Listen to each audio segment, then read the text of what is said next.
afternoon. Thank you. Okay, yes, sir. Sir मी अहमदनगर जिल्ह्यातील नेवासा तालुक्यातील पुस्तकाचा या गावातून आलेलो आहे.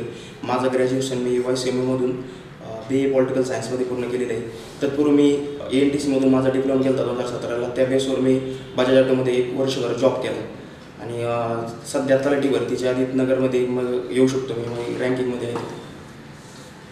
कट ऑफ पेक्षा किती लीड आहे आपला? सर माझे 284 मार्क आहे. माझी जनरल कॅटेगरी आहे. मला 10 मार्काची लीड. 10 मार्क.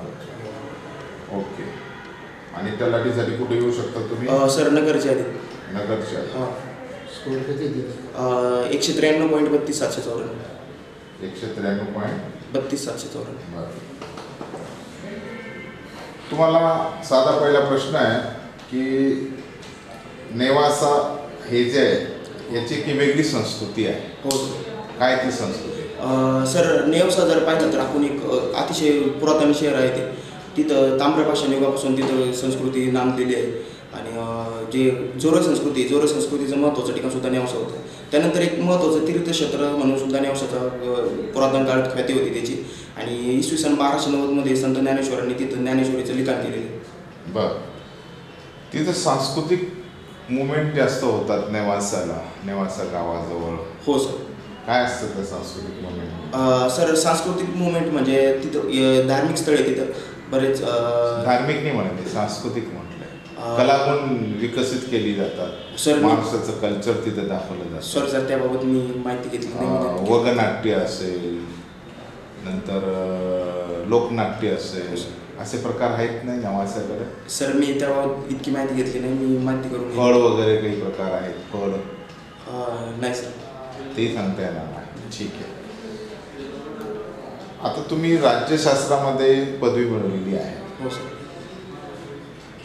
आता युनिफॉर्म सिव्हिल कोड जर केंद्र सरकारने आणलं तर त्याचा परिणाम कसा भारतावर होईल ते स्पष्ट करा. सर युनिफॉर्म सिव्हिल कोड जर आणल्यावर जे प्रत्येक धर्मानुसार वैयक्तिक कायदे आहेत सिव्हिल केसेससाठी ते त्यांच्यासाठी एक कलम 44नुसार एक युनिफॉर्म कायदे आहे आणि जे प्रत्येक धर्माचे जे वेगळे कायदे आहेत ते रद्द होतील. सगळीकडे सिमिलर जे मॅरेजचे जे ते सारखंच असेल आणि आपण घटस्फोट घेतो त्यासाठी सारखेच नियम असतील आणि जे पोटगी देण्याचे नियमसुद्धा सारखे असतील आणि जे दत्तक घ्यायला पण सारखेच रूल लागू होतील तिथे.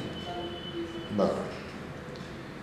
आता मणिपूर, हो, मिझोरम, नागालँड या ठिकाणी स्पेशल आर्टिकल आहे. हो सर. कोणतं आर्टिकल आहे? सर आर्टिकल नाही सांगता येणार पण 5वी आणि 6वी अनुसूची त्याबाबत आहे. काय? 5वी आणि 6वी अनुसूचीमध्ये तिथं त्या प्रदेशाबाबत विशेष तरतुदी केलेल्या आहेत.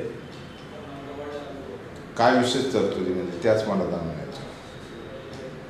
सर मी वाचलंही म्हणून ते सध्या आठवत नाही. आता 370 कलम आपण काढण्यात आले, विड्रॉ करण्यात आले, हटवलेलं आहे. हो सर. तसं 371 कलम तिकडे आहे. हो सर. मग ते का काढलं नाही? 370 का काढलं? त्याचं कारण काय? सर जे 371 कलम होतं त्यामध्ये अतिशय मायनर प्रमाणात तिथं कमी अधिकार दिले आहेत. जसे जे डोंगर भागाचं प्रशासन आहे त्याबाबत तिथं तरतुदी किंवा ते स्पेशल त्यांना स्टेटस दिले कारण अनेक इथे ग्रुप तिथे राहतात, आदिवासी ग्रुप राहतात आणि त्यांचं वेगळं प्रशासन होणं गरजेचं आहे. त्याच्यामुळे त्यांना ते तिथं अधिकार दिले आहेत आणि 370नुसार जम्मू काश्मीर जे राज्य होतं त्यांना जास्त प्रमाणात अधिकार होते. त्यांची वेगळी घटना होती आणि त्याच्यामुळे ते रद्द केलं आणि यांना स्पेशल ठेवलं. महाराष्ट्र आणि गुजरातसुद्धा 371मध्ये त्यांना विशेष अधिकार आहेत. बरं.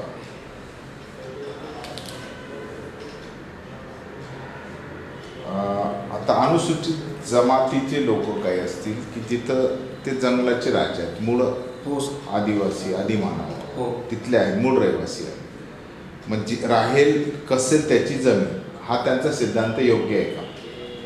हो सर. त्या जमाती हजारो वर्षापासून जंगलात राहत आहेत त्यामुळे आपण काही नवीन कायदे करून त्यांच्यावर थोपवणं योग्य नाही आणि त्यांच्या पद्धतीनुसार चाललं पाहिजे. बरं. आता एक भूमिका आपण अशी म्हटलेली आहे तुमचं जे मी बघतोय की राज्यशास्त्रामध्ये कायदा असा दिसतो की महिलांसाठी विशेष फॅसिलिटी दिलेल्या आहे. हो सर. पण तशा फारशा पुरुषांसाठी दिसत नाही. सर आपण जर पाहिलं तर आपली पुरुषप्रधान संस्कृती हजारो वर्षापासून आपल्या संस्कृतीत पुरुषांचा डॉमिनन्स आहे आणि महिला फक्त चूल आणि मूल इथं लिमिटेड केलेले आहेत. जर आपल्याला एक विकसित देश आणि अमेरिकाच्या आणि अशा देशाला टक्कर द्यायचा देश बनायचं असेल तर आपले जे महिला आहे 50% त्यांची पॉप्युलेशन आहे त्यांना समान अधिकार देणं गरजेचं आहे आणि त्याच्यामुळंच या योजनांचं समर्थन आपल्याला करता यायचं. बरं. पोलीस अधिकारी का व्हायचं तुम्हाला? तुम्ही समाजसेवक व्हायला पाहिजे होतं. नाही सर, मला मी जेव्हा 2017 साली डिप्लोमा घेऊन जे कंपनीत काम करत होतो त्या दरम्यान माझ्या चुलत भावाची PSI म्हणून निवड झाली आणि मला याबाबत माहिती मिळाली आणि मग मी पण पोलीस अधिकारी बनण्यासाठी प्रयत्न सुरू केले आणि मला असं वाटतं मला लोकांमध्ये मिळून मिसळून राहायला आवडतं. माझं संभाषण कौशल्य व्यवस्थित आहे आणि त्यासोबतच एक पोलीस अधिकाऱ्याची नोकरी म्हणजे फायनान्शियल स्टॅबिलिटी मला येईल आणि पोलीस अधिकारी म्हणून काम करताना जे समाधान भेटतं ते एका सर्वेनुसार इतका पोलिसांना ताण असून पण ते जॉब सॅटिस्फॅक्शन सर्वात जास्त आहे सर. आता नार्कोटिक विभागापुढं महाराष्ट्रात खूप आव्हाने आपल्याला दिसतात. हो सर. NDPS ॲक्ट माहिती आहे आपल्याला? नार्कोट्रॉपिक ड्रग्स आणि सायकोट्रॉपिक सबस्टन्सेस ॲक्ट हा 1985चा कायदा. बरं. काय आव्हाने दिसतात त्यांचे? सर आत्ताच गुजरातच्या किनाऱ्यावर तिथं 3.5 कोटीचे ड्रग्स 3,500 कोटीचे ड्रग्स सापडले जे इराणच्या चावर बंदरातून येत होते आणि तसेच पुण्यामध्ये मॅफेड्रॉनचे साथी जप्त करण्यात आले आणि मॅफेड्रॉन हे ट्रक आहे त्याचं प्रोडक्शनचं महत्त्वाचं केंद्र पुणे बनायला लागलेलं होतं तिथं पण 3,500 करोडचे ड्रग्स जप्त करण्यात आलेले.